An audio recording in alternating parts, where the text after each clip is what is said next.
I'm Dan, I'm Lockie. I'm William. and this is Neat Plans and Poor Decisions. All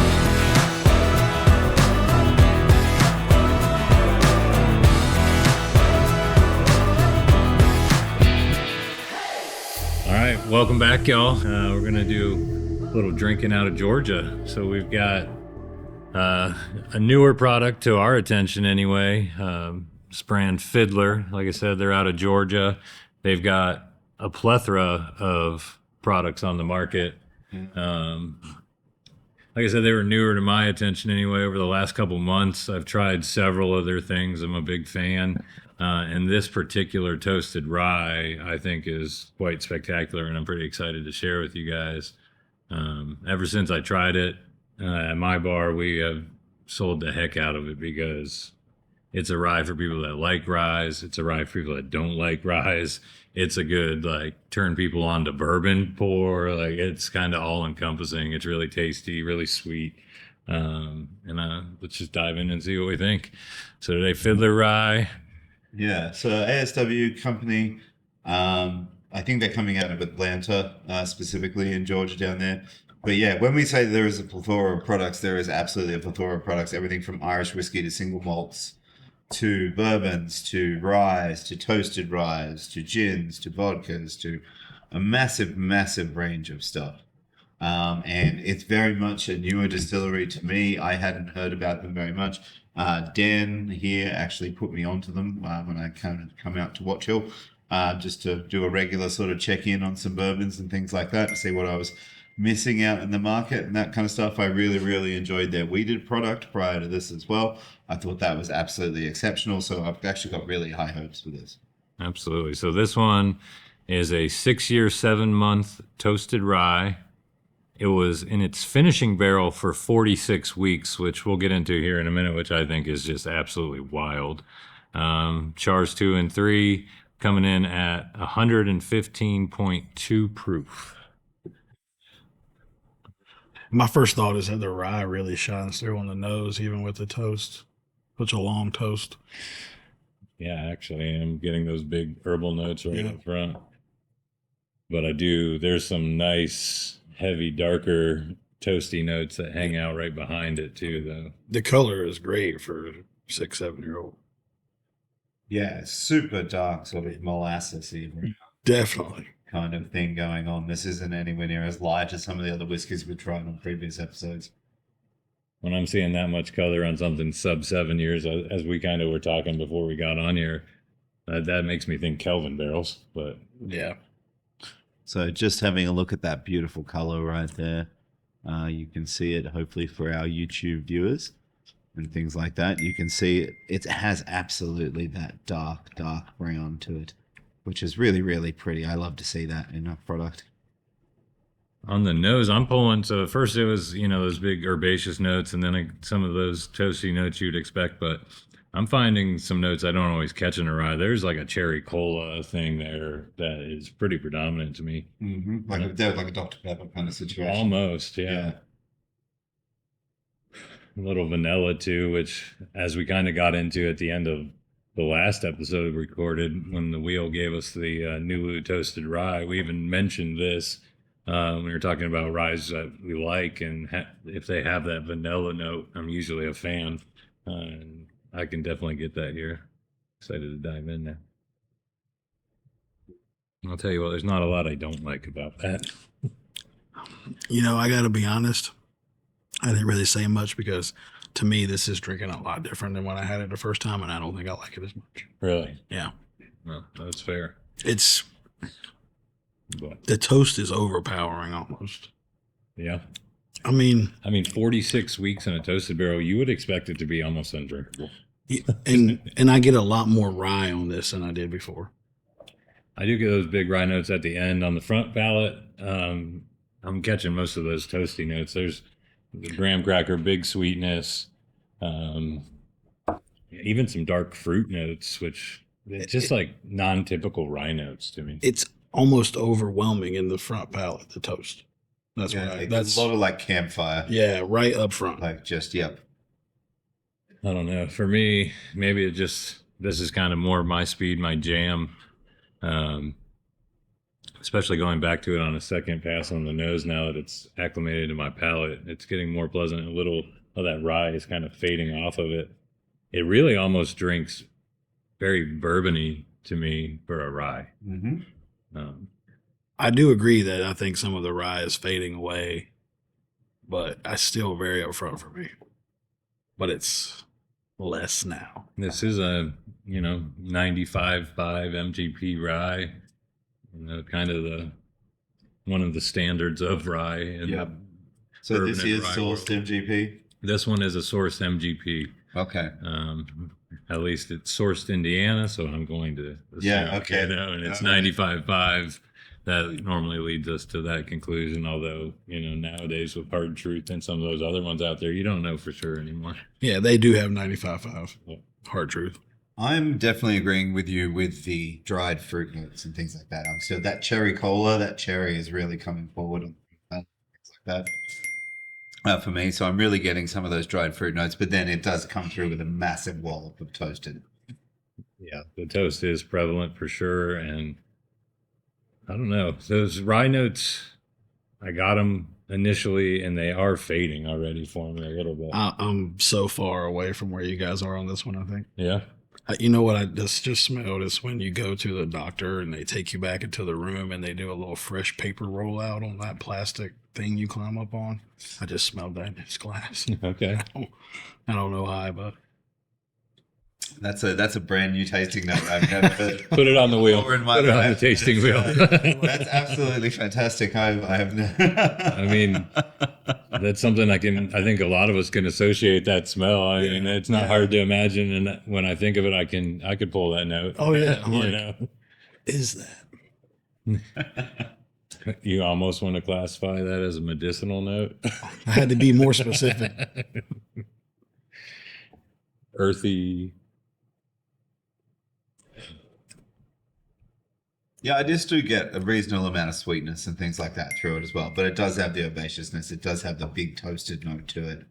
The more I sip on it, the sweeter it's getting, oddly enough. Like the more of those more sweeter, more bourbony notes and things like that I'm actually pulling out of it as I go along. The toast is starting to fade back a little bit for me. I mean, it is still drinking reasonably hot across the back palate and things like that for me as well. I don't know if I probably have acclimatized my taste buds and things like that before I walked in here today. But it's still giving me a fair bit of those proof notes and things like that. But now that it's just sitting on my tongue, just sitting there, I'm getting more and more and more of those sweeter notes and things like that. For sure. I think even on the nose, it's going sweeter. I think there's more vanilla coming out of the nose for me. I mean, I will agree. I think it's changed a lot already in my glass, for sure. It tastes different. I don't get that big toast in the front of the palate already that I was Yeah, getting the right toast has moved back. It's more like mid to late palate to me now. It is heavy. I mean, Yeah. Oh, there is definitely a heavy toastiness to this. And, this is something I kind of wanted you to talk about a little bit. William, you've done more of the toasting process than I'm sure Lockie and I have ever messed around with. And like you were mentioning when we pulled that hardcore toast bottle out, you said that you only toasted that one for 3 days, and that is one of my all-time favorites. And this says it went 46 weeks. Yeah. I know from experience, 46 weeks sounds like you've absolutely killed whatever the spirit was to start. Yeah, I mean, I think maybe because it seems like they are blending barrels back together, it might be easier to level something out. But for us, when you're doing a lot of single barrels, the barrel can change so fast in there. I just dealt with it again, and something that I was really in love with changed a lot in a week's time. And it actually changed, and it's still delicious. It changed from what I was really loving. So it can happen so fast in a toasted barrel. Yeah. Do you think there's something to, like, on the short-term toast, it changes very rapidly from like 3 days to a week to 2 weeks. But like, do you think there's like some sort of, maybe if you let it go long-term like they did here, maybe it goes back another way potentially? Could be. I think a lot of it has to do with just knowing your barrels and knowing, what they're going to do and what profile you're looking for. To me, 46 weeks seems like it would be way over toasted. Yeah. And just for, maybe people who aren't initiated and things like that, can you explain the basic toasting process and things like that?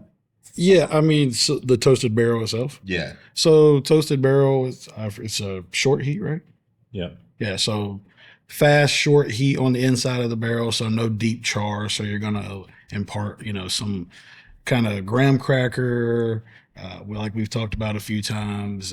That campfire that you're getting, and then maybe some of those sweeter spices, like get some red fruit as well, some sweetness, molasses you're gonna get, and those flavors will get more intense when the toast is heavier. So you'll go light, medium, heavy, and then as the toast is heavier, obviously the flavors get more heavy. Yeah.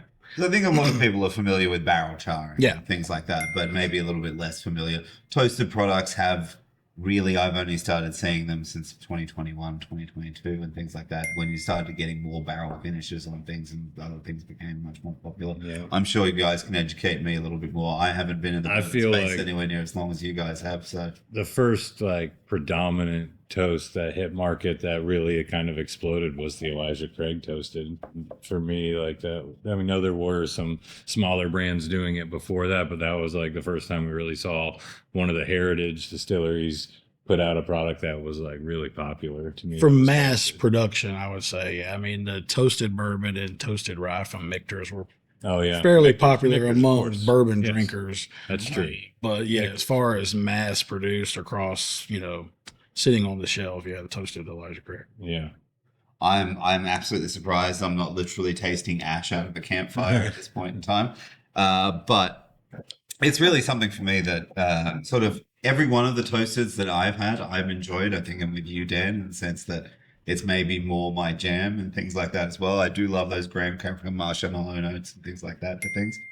And this certainly, to me at least, delivers on it, at least with some of those sweeter notes up front with now, as I'm sipping on it more, with those more toasted notes, those more campfire notes pushing towards the back end. And for me, another thing about this particular product, this is something I'll continue to go back to, continue to put people on. The retail price on this bottle is $65. Fantastic value. It's incredibly good for that price. I think it's quite a value, and it's also in a lot of markets pretty readily available. I mean, I don't feel like a lot of people know about it yet, maybe, and that's why it is available. I mean, I looked it up today, and you can order one to your house depending on where you live for that $65, $70 mark, and I feel like it's going to be tough to beat at that. Yeah, I feel like Danielle mentioned to me yesterday that she had randomly gotten, after we talked about doing this one, an email from Sealbox about being able to order it on there. Okay. Yeah. Actually, that's one of the ones that popped up when you Google it. It comes right up to Sealbox. Yeah. Well, so I just think it's a fantastic value. And like I said, it's something I'll continue to put people on. This one is a source product. I've tried several things from them. Some of them have been sourced, some of them their own juice. And I was really impressed with their own juice. It was only 4 years old, the one I tried. Mm-hmm. And I thought it was really well done. And I'm kind of excited to see what these guys do going forward. And one other thing I just want to add on here, for secondary folks out there, on secondary market, I have not seen the toasted rye at all. I have seen their Ambriana. I've seen some of their single barrels. I've seen the single barrel wheats go on there, ranging around 150, 175 bucks. But whatever you got to do to get yourself a bottle of this toasted rye, especially this one's batch 2. They have 2 or 3 batches out. I've tried batches 1 and 2. They're both good. I do prefer this batch 2 over batch 1. If you can find one, I would snag one. Yeah, 100%. Spin the wheel time. It's wheel spin time. I think it's Lockie's turn to spin the wheel. All right. I don't know if we want to do do we need to intro? No. Okay. All right, and like I said before, it's time for sample roulette. I'm about to give this wheel a nice big spin, and we're going to see where we end up. Now, we haven't been punished. We've been very, very lucky up to this point in time. We've enjoyed some very, very special bourbons and ryes and things like that up to this point. That Nulu toasted, the Willet 17 year, I feel like that is gone. So it's time now, I think, maybe for something that's going to be a little bit less than that. But we're about to find out here. I don't know. We had some good sample settings. All right. We are looking at number 3. So again, for those of you that maybe this is your first time joining us, we're going to do this every episode. We're going to do a blind taste test at the end. Danielle behind the camera is the only one in the room who knows whatever sample 3 is. She's going to pour it up for us. We're going to dive into it and see what we can decipher and find out how wrong we are. Color looks good. Literally, as soon as she stepped up, I was like, "Oh, the color looks pretty good." All right, here we go. Well, if we want to Heck is color check this. Ooh, hello. what is that? It is a little lighter in the sun. What is that? That's got me stumped. Now, you want to talk medicinal? That to me almost smells. This has a very medicinal note to it on the nose. It is, by color, I was expecting some like deeper, richer notes, and it is. It is. NyQuil. It smells like a wine finish to me. It smells like a tawny port. Yeah, That's actually. I was like, "That's that port finish." I mean, it just straight. If you told me this was a tawny port in my glass, I would believe you by nose. And the color too, really. Yeah. I have a great bias against port, unfortunately. I had a few experiences with port back in my university days that meant that I wasn't too keen on port after that. A lot of my friends would work at wineries, and they would be given free bottles of port, like whole cases of it, to bring back to the university dorms that I used to live in. And when we run out of everything else, well, 2 a.m. in the morning, it was time to start in on the port. And as anybody knows who's drinking as a student at 2 a.m. in the morning, nothing good happens after that point in time. I got to tell you, so I just took the first sip, and then I don't know if it's just because the nose was so porty, but the front of the palate was so porty too. But then it goes kind of sideways, and I got these like chocolate malty notes that came out. Oh, yeah. I don't know what the heck is in my glass right now. The wheel has thrown me for a loop. Once again, seems to have a habit of doing that. I'd be shocked if that's not some sort of finish. Yeah, I mean, I'm heavily leaning towards a finished product or something that is high in malt. It's definitely a bourbon. No, I'm not getting any rye notes. No, I don't think we're rye. Yeah, this is a whiskey of sorts. I mean, you could, I don't know. I think it's high barley or. I thought I was going to say weeded. Okay, it's got me all over the place in my head right now. I can absolutely see weeded. It doesn't have it has that wheat note to it. Yeah. It has that smooth. It has that sweetness. I don't know what this is, but yeah, there's some kind of finish on this for sure. There's no way. Some kind of port finish, some kind of fortified wine finish or something. The second sip was more pleasant than the first to me. It's not, that's what I was about to say. So it's something that I probably wouldn't drink every day, but it's not bad. No. For how wild the nose smell, the second sip to me was very, like, more traditional, almost like where I thought I was almost in Maltville to start with. It was like straight back to, I'm drinking some bourbon here, I think. Proof-wise, I'm kind of at a loss here, too, I feel like. I can't tell either. The nose would make me think low proof. Right. The palate confuses me, so I'm not sure. And then on the finish, it doesn't burn out my palate at all with proof, but I do get a nice little warming going down the throat and into a small hug. I'm going to take one more. I'm also not entirely sure whether our previous experience with the rye has also affected me on this. Like if I could go back to really any kind of bourbon after having the 95.5 rye and then immediately be like, oh, okay, yeah, this is smooth, this is sweet, this is all that kind of stuff. So that might be throwing me for the loop as well. We keep talking about ryes, and when I really taste this, I mean, this could be a rye, dude. A finished rye. Now that third sip, I could agree with you, and I might identify what we're drinking here, actually. Really? Yeah. Now it's tasting familiar, and port wine would be a correct finish for this product. Is this an Angel's Envy? I could think this is maybe a Midwinter's Dram here. Oh, okay. Which is a port finished rye. And that would explain the proof being like kind of right around 100 to me in my mind.